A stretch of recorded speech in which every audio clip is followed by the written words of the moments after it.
The Wrestling is Bullshit podcast is once again back. What is up, ladies and gentlemen, baby faces and heels? How you doing? I'm excited to talk about a great many things with you this afternoon. We'll try to condense it into a reasonable amount of time. It is once, of course, just me again. It's just me, Oos, and we will be going through a couple big things that have happened very recently. Well, let's get started, guys. Let's jump right on into it. We got a head to head situation that happened very, very recently with Ring of Honor Death Before Dishonor happening simultaneously at the same time as SmackDown. It's a little more complicated than that, you see. We had SmackDown coming out of Paris, France. And if you were able to watch with the international audience, you were able to watch this a few hours before Ring of Honor Death Before Dishonor. But we know that SmackDown will air an episode at a regular time, even if they are to broadcast that episode live for the international audience hours before, due to time zone, international hour change stuff. So if you're smart, you were able to watch SmackDown and then watch Ring of Honor Supercard of Honor later that Friday night. But if you're used to watching SmackDown on the USA Network every Friday, yeah, this was a technical head to head combat, if you will. Head to head situation, I should say. But this SmackDown had a huge takeaway to SmackDown before Clash in Paris as we saw Sami Zayn defeat Solo Sikoa to become the new United States champion. Looks like they were willing to give Solo a chance with this United States Championship. Solo has gotten a lot of high value reps as of late, and he has improved. I will say that much. He's improved greatly. But after he had a bit of a stinker with Jacob Fatu in that steel cage match for the U.S. title at SummerSlam, it seems like they were ready to take the belt off of him. And Sami Zayn has become all reliable. He really is the most passionate guy on that WWE roster right now. So he, with the United States Championship, has already made a splash, having his first title defense within 7 days against John Cena. So I'm very excited for Sami Zayn to have this United States Championship reign, right? Like he at the very least needs a mid card title on him right now. So to have that going is good.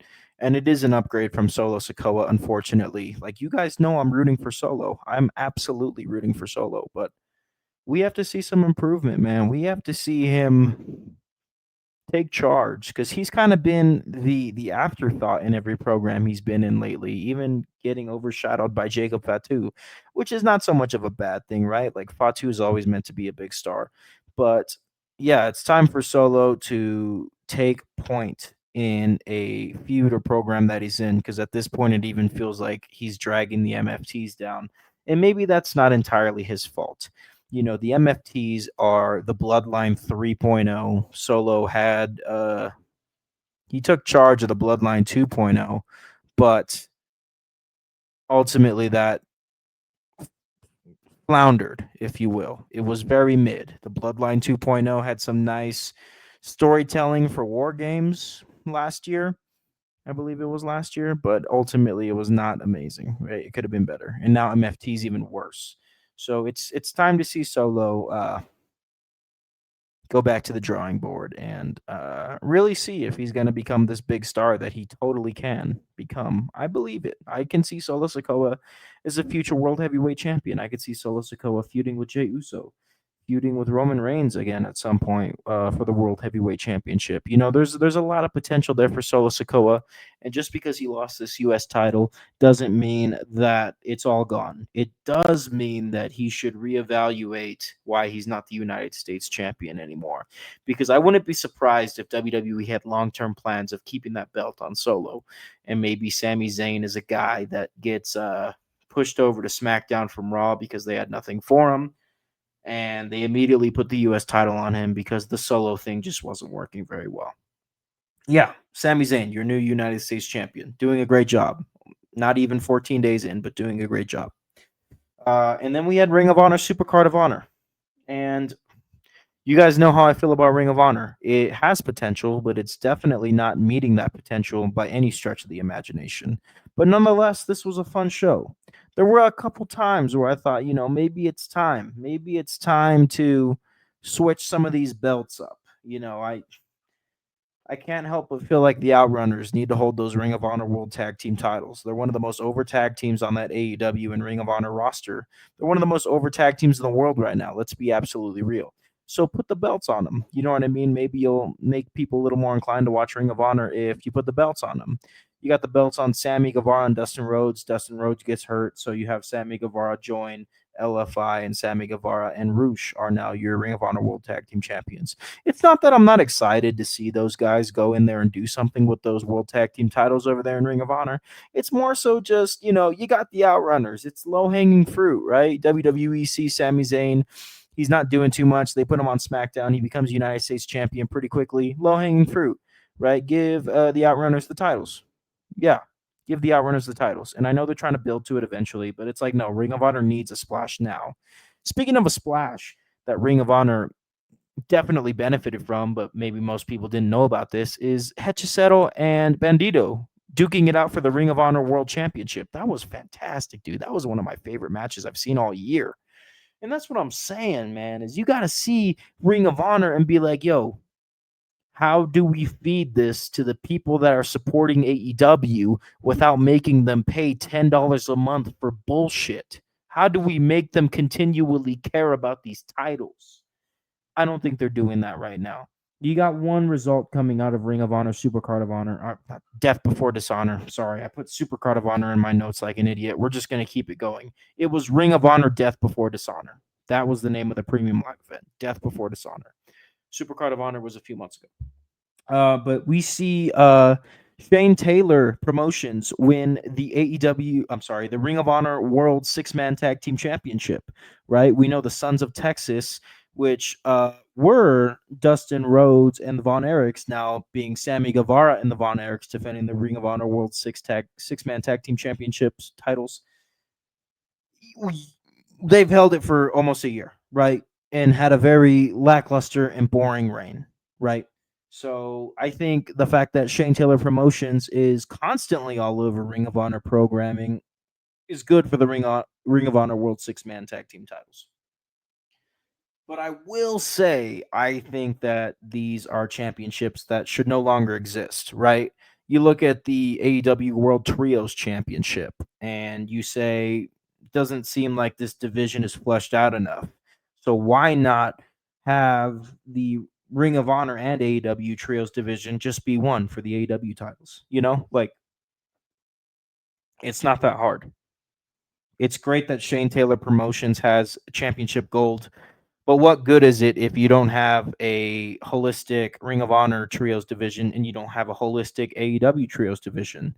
And then both of these promotions are under the same ownership. It's like, dude, you're just wasting potential. I'm sorry to be so negative on AEW right now, but I'm keeping it real. Like, it's great that Shane Taylor Promotions has these belts, but how good is it going to be in 3 months when they have one title defense under their belt?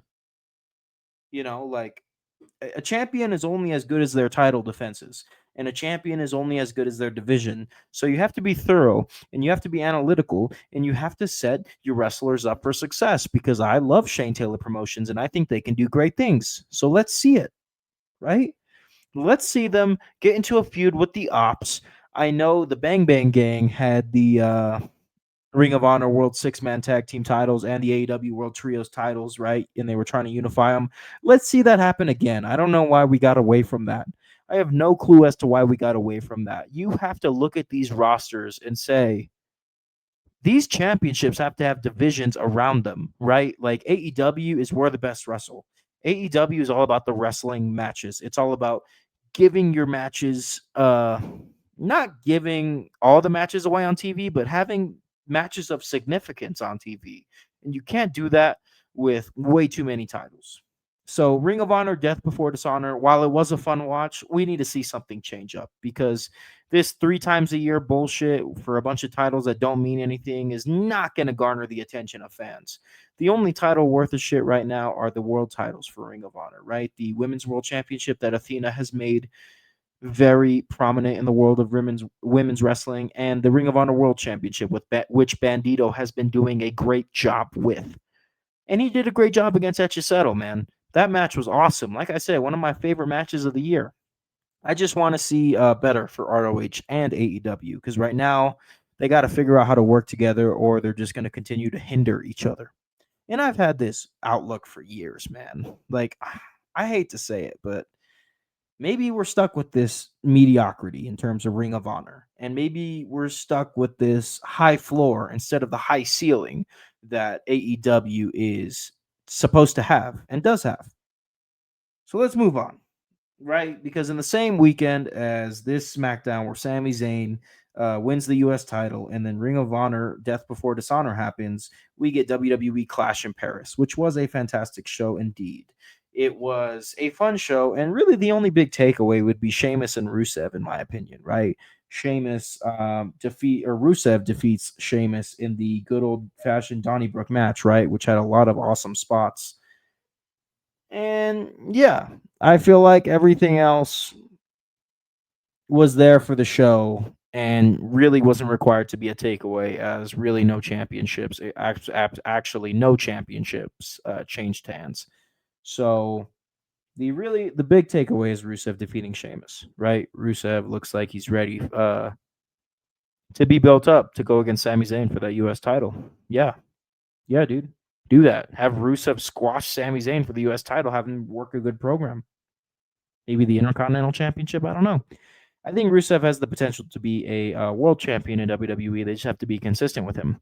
And I think this feud with Sheamus definitely, while it was a slow burn feud, it was solid. I really enjoyed the hell out of it. So yeah, WWE Clash in Paris, fun show. We see Seth Rollins' wife, Becky Lynch, help Seth Rollins retain the World Heavyweight Championship out of that Fatal 4-Way main event. Right? John Cena and Logan Paul also have a fantastic match. So Clash in Paris, fun, right? Doing everything it's supposed to be doing. Ring of Honor, get better. Okay. Now, this is a big objective of today's show, right? So we have what was at one point a head-to-head between the AEW All Out pay-per-view and the WWE Wrestlepalooza ESPN Premium Live event, the first ESPN Premium Live event in WWE history. They were going head-to-head, but AEW kind of put their tail between their legs and moved to an earlier time slot, which is smart of them, but they kind of did it after a bunch of fans were like, AEW standing strong. They're going to sit here and go head to head with WWE's first ESPN Premium Live event, right? Like, we're all thinking, like, AEW's not budging. And then they go ahead and budge. It's not a big deal. It's a little comical to me, right? I've been kind of following the build for both shows, thinking like this is going to be a head to head slobber knocker, if you will. So, yeah, technically not a head to head anymore. We can simply call it a double feature, right? On September 20th, if I'm not mistaken. I want to go ahead and look at the matches that have been announced so far for both shows and talk about the trajectory of this double feature. Let's start with AEW All Out, okay? We got some solid matches here for All Out. One match in particular, maybe two, that I'm really excited for. But I'm sure they will announce more as we get closer to the pay per view. We have Cope and Christian going up against FTR in what's a legendary tag match, right? Edge and Christian in WWE, WWF have been doing their thing for decades. Now they're over here in AEW, Cope and Christian, and they are taking on FTR, who are pioneers of this modern age in tag team wrestling, right? An ode and an homage to vintage classical tag team wrestling. One done well, as a matter of fact. So I'm very excited to see this star-studded tag team match. I'm even more excited to see Jon Moxley versus Darby Allin in what will be a coffin match, right? We already know this match is going to be nuts. This is a field of expertise, I should say, that Moxley and Darby Allin share. Right, they love to have ultra violent matches at the AEW scale, right? Where it's methodical and paced and well done, admittedly. Yes, AEW does ultra violence well. If you're a GCW diehard, you might not agree with me, But as somebody that's kind of dipped their feet into several different presentations of wrestling, I look at the way that AEW paces their ultra violence, and it's good for me because it's accessible, I'll say. But nonetheless, you got John Moxley versus Darby Allin in a coffin match at All Out. Like, they're going to literally go all out. They're going to be awesome. It's going to be grotesque. It's going to be like watching one of those Terrifier movies, I'm sure. It's going to be wild. And it's been something that's been built up to for a very long time. So I'm very excited to see this one-on-one encounter. And this is probably going to be the match of the night. This is probably going to be the match of the night. There's no getting around the fact that this will probably be the best match on the card. And then we also have a four-way match for the AEW Women's World Championship. This will be a lot of fun, dude. This is going to be so much fun. It doesn't sound as fun on paper, but I'm telling you, this is going to bring the house down. Toni Storm versus Jamie Hayter versus Chris Statlander versus Tekla. AEW Women's World Championship. And let me tell you something, man. Chris Statlander deserves to be in this AEW Women's World Championship match. Tekla has had boatloads of momentum since she's came onto the AEW scene. And Jamie Hayter, reliable, fantastic women's wrestler, right? Always rising to the occasion, always getting better, always leveling up. And Toni Storm is the best women's wrestler in the world right now. Sorry, not sorry. So this is going to be a fantastic match. We have two more matches to announce for this all-out card. We have the Hurt Syndicate versus Ricochet and Gates of Agony in a six-man tag team match. I'm sure that'll be solid. And then we have Mercedes Moné versus Riho for the TBS Championship. Again, this is going to be a banger of a match. It is crazy to think about how far AEW's women's roster has come. I'll say it right now. I enjoy the AEW women's roster just as much, if not more, than the WWE women's roster. And the WWE women's roster has been fantastic for years. Just a stacked roster, always building new stars, especially with NXT. So the fact that I'm even asking myself which one do I enjoy more, AEW or WWE's women's roster, is telling and a good reflection on AEW, because their women's roster was not like this. We went through some dark times where the AEW Women's World Championship did not mean much. It was not very exciting. But now I look at this upcoming four-way match at All Out. I look at Mercedes Moné versus Riho, and I'm like, damn, dude, this is going to be awesome. So that's all we have right now for the AEW All Out pay-per-view, right? We have 5 matches announced. I'm sure we'll get double the amount of matches announced before we even start the damn pay-per-view on September 20th, which is not a bad thing. Let's look at Wrestlepalooza, and let's determine which show we're more excited for in this double feature coming up this month. We have Io Sky versus Stephanie Vaquer for the Women's World Championship. The vacant Women's World Championship will find a new champion in either Io Sky or Stephanie Vaquer. Awesome.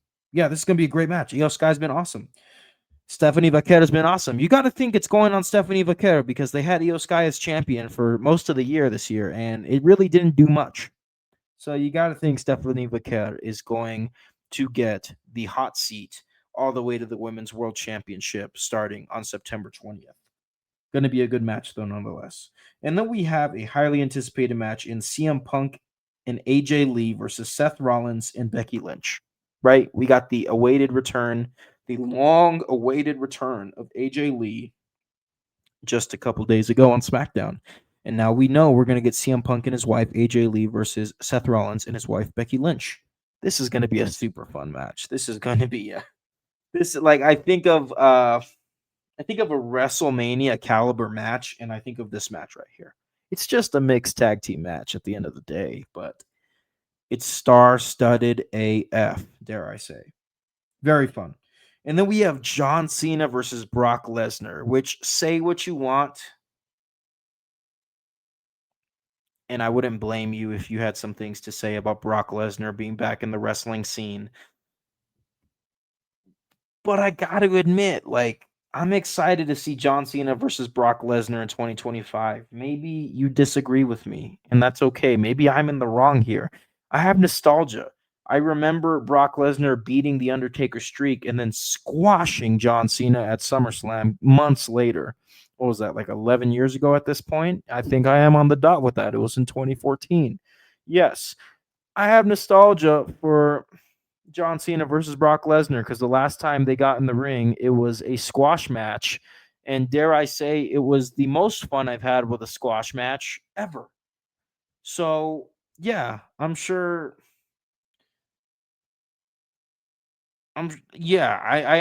that Brock Lesnar shouldn't be there, right? It's a hard situation to navigate because there's an open investigation, including him in some unspeakable horrors.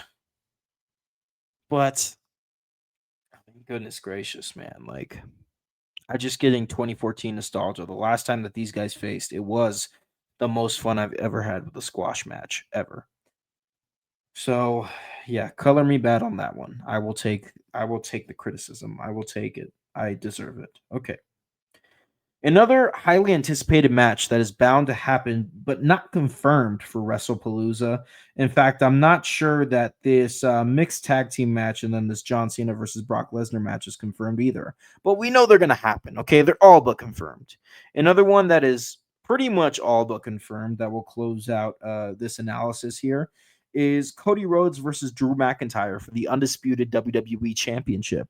Which again, you take Cody Rhodes, who's been the babyface workhorse, and you take Drew McIntyre, who's been the biggest heel workhorse, and you put them in the ring together for the undisputed WWE Championship, and you know you're going to get a banger main event for WrestlePalooza.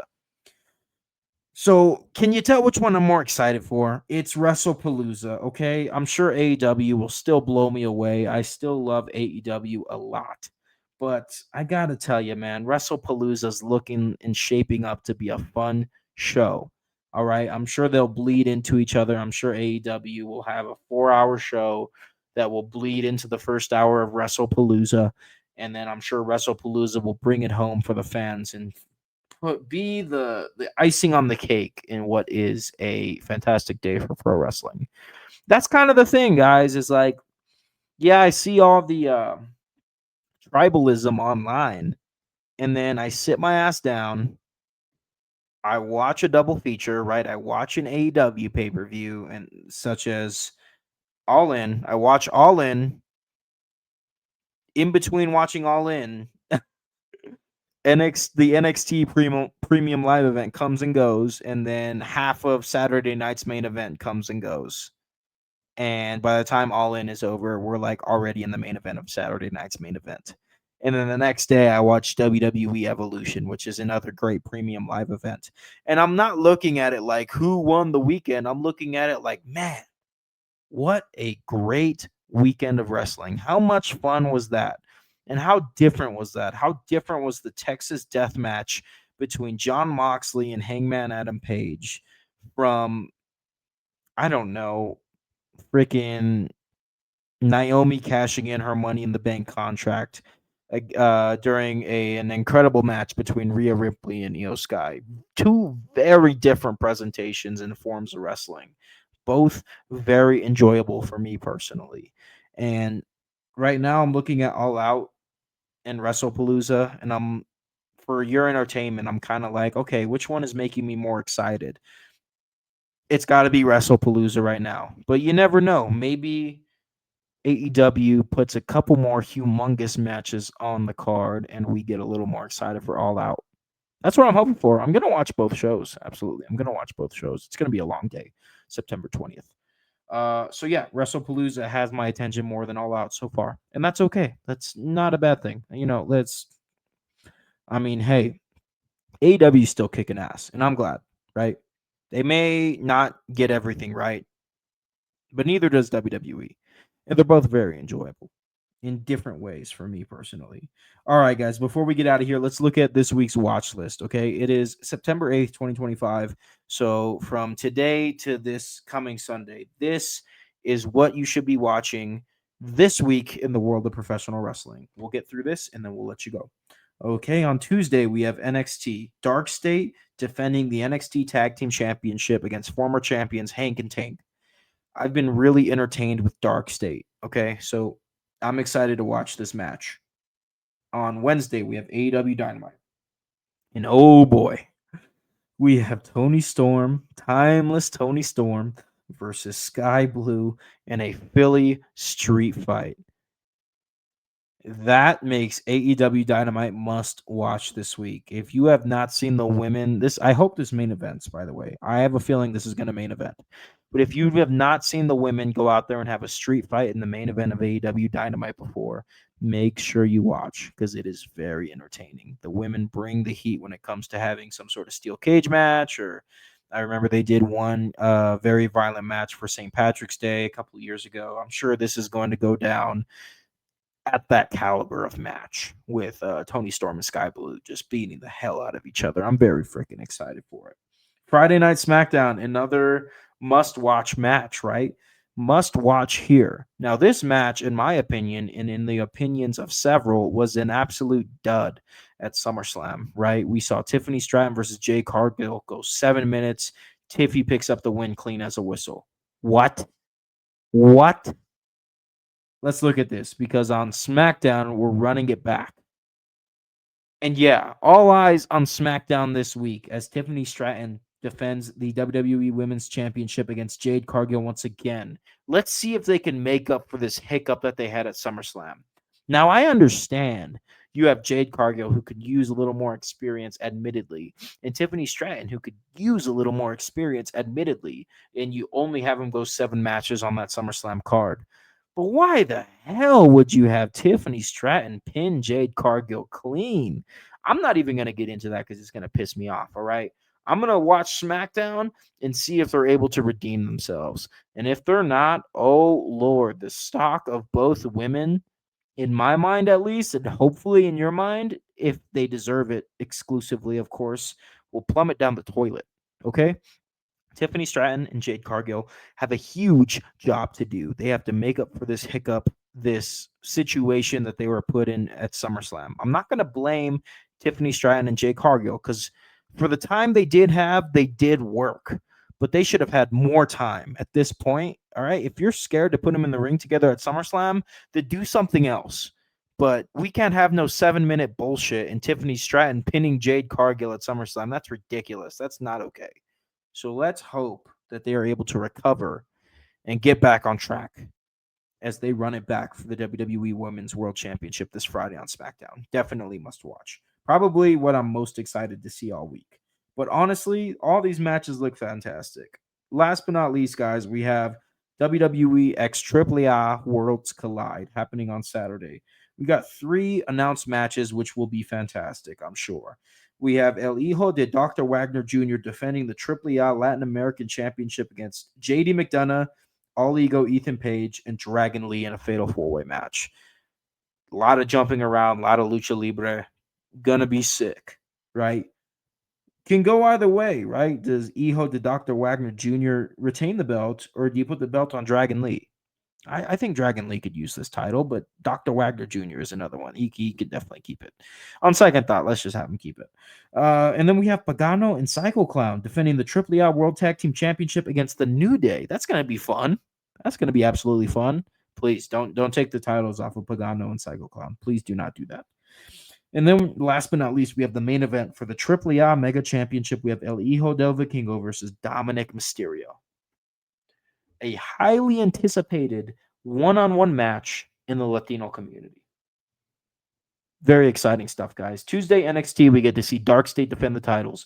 Wednesday, we get to see Tony Storm and Sky Blue beat the shit out of each other in a Philly street fight. Right. Friday, we get to see Jade Cargill versus Tiffany Stratton for the WWE Women's Championship. Right. We get to see them potentially right their wrongs that happened at SummerSlam. Again, not the athlete's fault. I think it's the creative's fault in that one. Absolutely.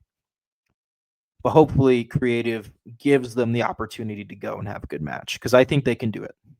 And then last but not least, we have WWE x AAA Worlds Collide with some high intensity, high stakes lucha libre.